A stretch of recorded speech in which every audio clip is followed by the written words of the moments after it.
Welcome to Uflix. Thank you for taking the time to watch our channel. Today Uflix will summarize the film entitled menceritakan tentang seorang gangster paling ditakuti yang sudah bertobat. Suatu hari istrinya diculik oleh seorang bos kriminal yang gila. Dia pun terbangun lagi dari tidur panjangnya untuk menggampar para penjahat dengan tangan bajanya. So, tanpa berlama-lama lagi, siapkan mata, telinga, dan anu-anuan kalian semua. Mari kita nobar dan inilah Unstoppable.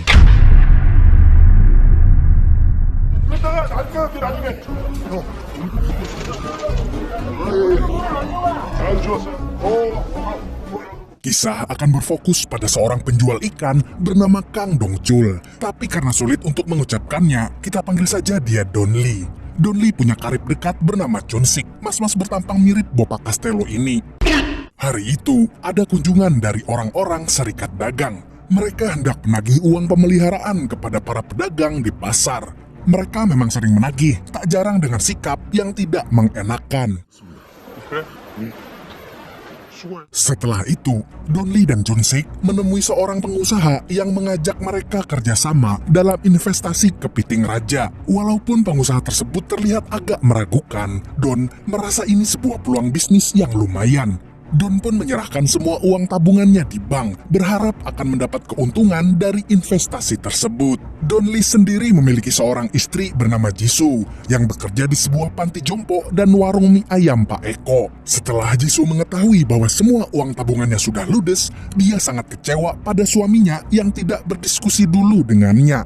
Di sini kita tahu kalau Don Lee sudah sering kena tipu bisnis abal-abal. Di tempat lain, seorang bapak-bapak penghuni rumah susun yang tiba-tiba didatangi oleh beberapa pria berpakaian rapi yang diketuai oleh Samsul. Samsul merupakan seorang pengusaha dalam bisnis pinjol ilegal, sekaligus bos kriminal yang terlibat dalam perdagangan manusia. Karena si bapak tidak bisa membayar utangnya, Samsul pun membunuhnya, agar nanti bisa mengambil uang asuransi kematian si bapak.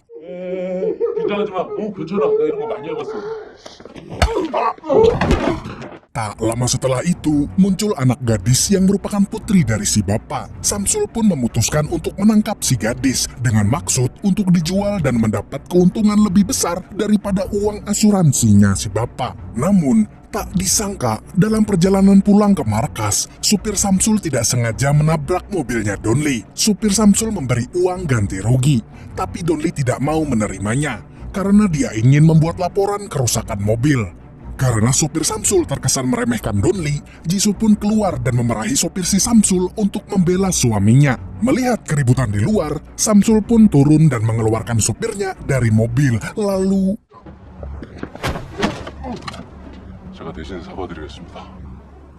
ternyata Samsul juga tertarik dengan Jisoo yang memiliki wajah cantik. Perempuan seperti Jisoo akan sangat mahal kalau dijual, begitu pikirnya.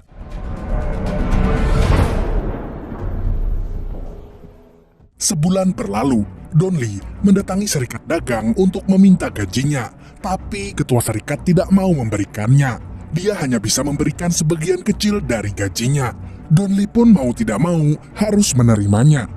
Setelah itu, Don Lee nongkrong bersama Chun-sik di Indomaret terdekat. Chun-sik meragukan investasi yang dilakukan Don Lee. Dia khawatir kalau Don Lee akan tertipu lagi, karena kapal yang berisi kepiting raja yang dijanjikan datang pun malah nyasar ke Cina. Sementara itu, Jisoo mendapati kalau propertinya akan segera disita bank kalau dia tidak bisa melunasi hutangnya. Di sisi lain, ada orang misterius yang menguntit Jisoo dari kejauhan. Hari itu adalah hari ulang tahun Jisoo. Don Lee pun mengajak istrinya makan-makan di restoran mewah. Jisoo tiba-tiba mengatakan kalau sebaiknya mereka bercerai. Karena itu, satu-satunya cara untuk meringankan utang. Tapi Don Lee tidak mau. Dia mengatakan kalau bisnis kepiting raja akan membuat mereka kaya raya. Hal itu justru membuat Jisoo sangat marah. Jisoo pun pulang sendirian ketika Don Lee sedang menyiapkan kue ulang tahun untuknya. Saat Jisoo sedang menunggu Don di rumah, muncul segerombolan orang tidak dikenal dan menculiknya.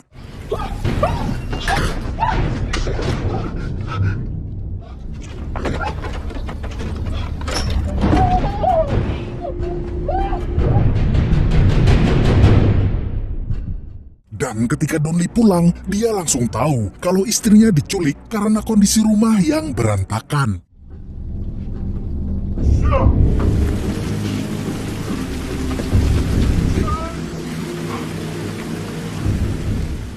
Esok paginya, Don pun pergi ke kantor polisi melaporkan hilangnya Jisoo. Sayangnya, polisi tidak mendapatkan petunjuk apapun karena malam itu cuaca sedang buruk. Setelah keluar dari kantor polisi, Don pun mendapat telepon dari seseorang yang ternyata adalah si Samsul. Ternyata penculikan semalam adalah perbuatan cecunguknya Samsul. Samsul menyuruh Don untuk masuk ke sebuah restoran, lalu membuka tas berisi tumpukan uang. Samsul mengatakan kalau uang itu adalah harga tubuh Jisoo. Don pun merasa sedih sekaligus marah mendengar istrinya dilecehkan seperti itu. Entah manusia macam apa si Samsul ini sampai-sampai kepikiran untuk menukar uang dengan istri orang lain. Saat keluar dari restoran, Don mencari sumber suara orang yang menelponnya dan dia melihat seorang pria rapi sedang memegang ponsel. Kemudian dia menyuruh Chun-sik mengejarnya. Sayangnya, orang tersebut bukanlah penelpon itu. Don Lee pun meminta maaf.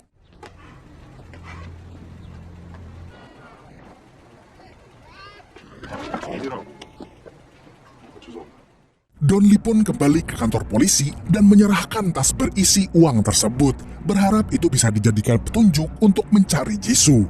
Namun Don Lee lagi-lagi dikecewakan oleh para penegak hukum yang tidak becus dalam menangani kasus. Dia juga melihat di papan pengumuman ada banyak kasus seorang hilang yang belum bisa dipecahkan oleh kepolisian. Dia pun memutuskan untuk mencari Jisoo dengan jalan ninjanya sendiri. Untuk itu, Don Lee butuh bantuan detektif swasta kenalan Chun-sik, tapi dia butuh uang untuk membayar jasa detektif itu. Tidak ingin membuang waktu, Don Lee pun pergi ke kantor serikat dagang untuk menagih upah yang selama beberapa bulan tidak dibayar. Namun Don Lee malah diperlakukan secara kasar, dan hal itu membuat Don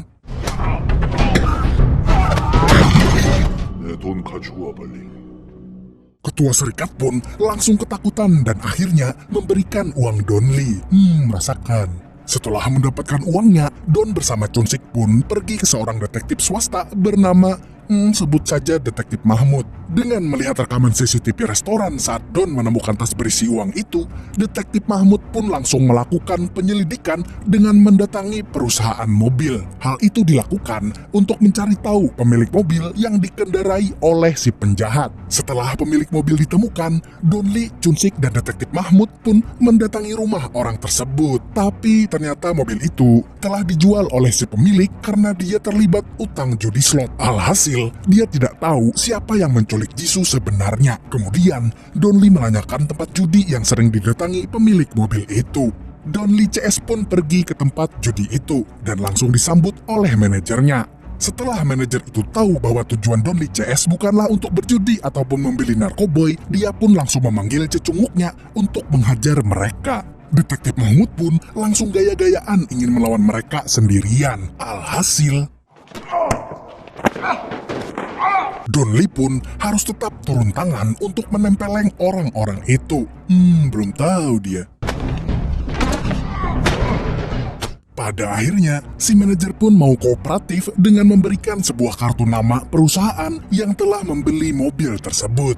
Sayangnya, kartu nama itu sudah kadaluarsa karena mobil tersebut dibeli 2 tahun yang lalu. Sehingga, Don Lee CS lagi-lagi tidak memiliki petunjuk yang kuat untuk mencari keberadaan Jisoo. Setelah insiden di tempat judi, Mahmud bertanya-tanya kenapa Don Lee sangat brutal. Kemudian, Chun-sik menceritakan bahwa dulunya Don Lee adalah seorang gangster yang dijuluki Banteng. Don Lee bertemu Jisoo yang baik hati, lalu bertobat dan bertekad menjadi orang baik.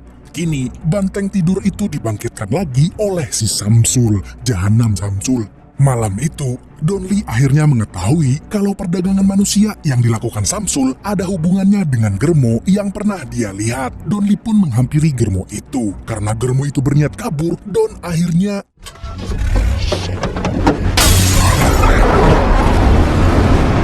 sayangnya, Don Lee tidak bisa menahan laju mobil si Germo.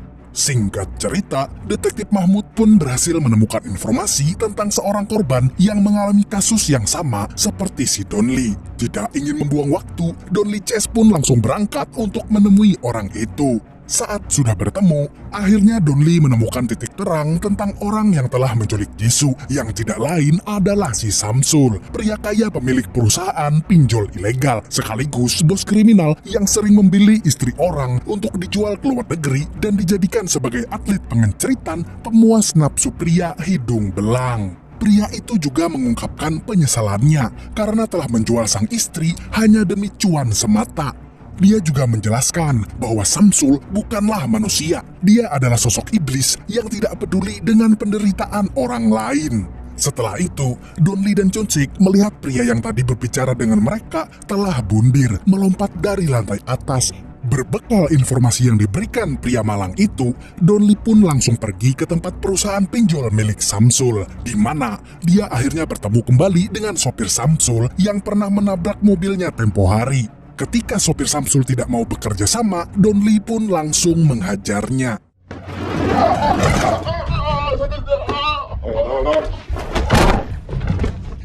Aksi Donli menempeleng sopirnya berhasil diketahui oleh Samsul melalui CCTV kantor.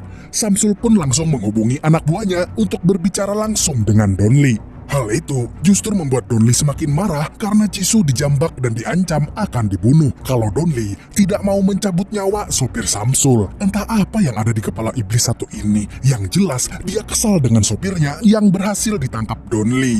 Donli pun mencekik sopir Samsul dengan sebuah tali hingga terjengkang. Dia tidak mau istrinya dibunuh oleh si Samsul.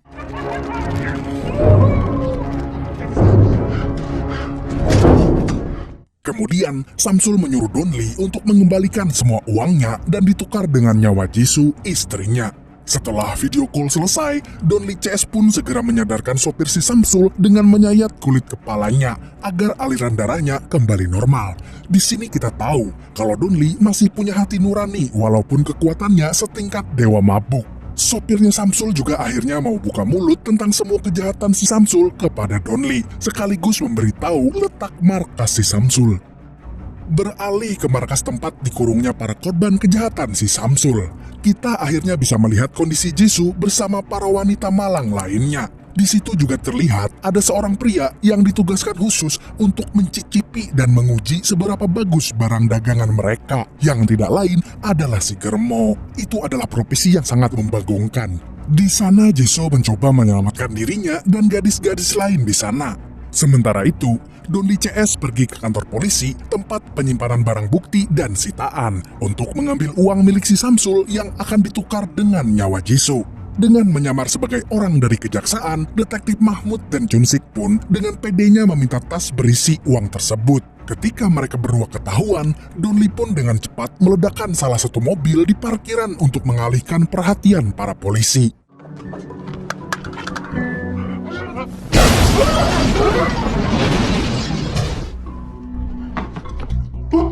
Alhasil, mereka bertiga pun berhasil mendapatkan uang itu kembali. Kembali ke markas Samsul, iblis itu terlihat sangat marah ketika mengetahui salah satu gadisnya babak belur. Itu akan mengurangi nilai jualnya. Dengan begitu, Samsul pun menghajar si Germo. Tak lama kemudian, Samsul mendapat telepon dari Donli untuk melakukan transaksi penukaran uang dengan istrinya. Samsul pun menyuruh Donli untuk mendatanginya seorang diri. Selain itu, Samsul punya siasat untuk memindahkan semua gadisnya ke tempat lain. Saat situasi sudah aman, Jisoo pun membangunkan si gadis untuk kabur melalui jendela. Namun saat penjaga muncul, hanya Jisoo yang berhasil kabur dari sana. Jisoo pun terus berlari sampai ke jalan raya dan meminta tolong kepada pengendara mobil untuk ikut menumpang ke kantor polisi. Tetapi saat sudah sampai di sana, sementara itu, Donli terlihat sudah sampai di markas Samsul, di mana dia bertemu dengan beberapa penjaga. Walaupun mereka ada puluhan, Donli tidak sedikit pun merasa gentar untuk menempeleng mereka. Saat si Germo akan kabur, dia terkejut melihat dinding bergetar akibat pertarungan yang terjadi di luar. Dan saat sedang mendengarkan suara dari balik pintu, dia pun terpental hingga pingsan terkena bogoman monster yang berhasil menembus pintu kayu. Salah satu cecunguknya mencoba melawan Donli, tapi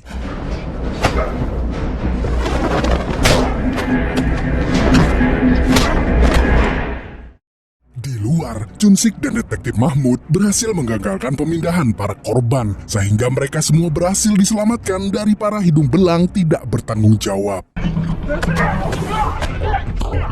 Sementara itu, Donli terus mencari di mana Jisoo berada. Namun, dia justru bertemu dengan anak buah Samsul yang mengepungnya. Dan tentu saja,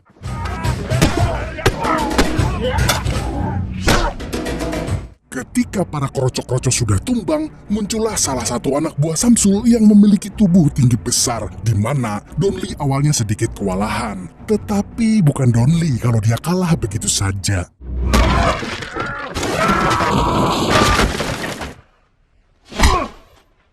Saat Donli pergi ke ruang kurungan, dia pun melihat jendela yang sudah terbobol, hingga Donli berpikir bahwa istrinya kemungkinan sudah kabur. Sementara Donli pergi untuk mencari Jisoo, Mahmud dan Chun-sik pun kedatangan para polisi untuk memeriksa TKP.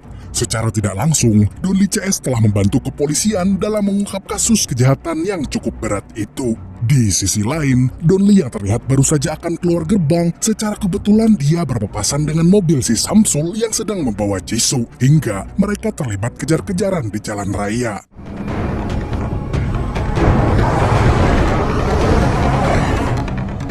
Saat Don sedikit lagi menghentikannya, Samsul pun dengan cepat berbelok hingga membuat mobil Donli terguling ke samping jalan.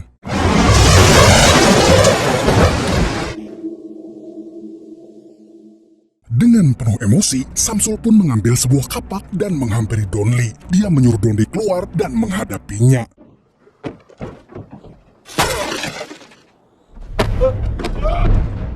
Dan inilah yang terjadi.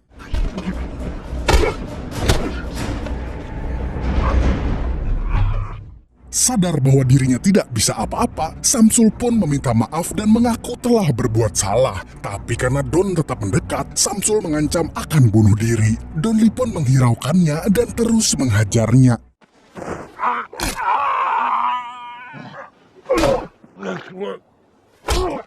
Akhirnya, Donli pun berhasil membuat si Samsul tepar dan bisa menyelamatkan sang istri tercinta.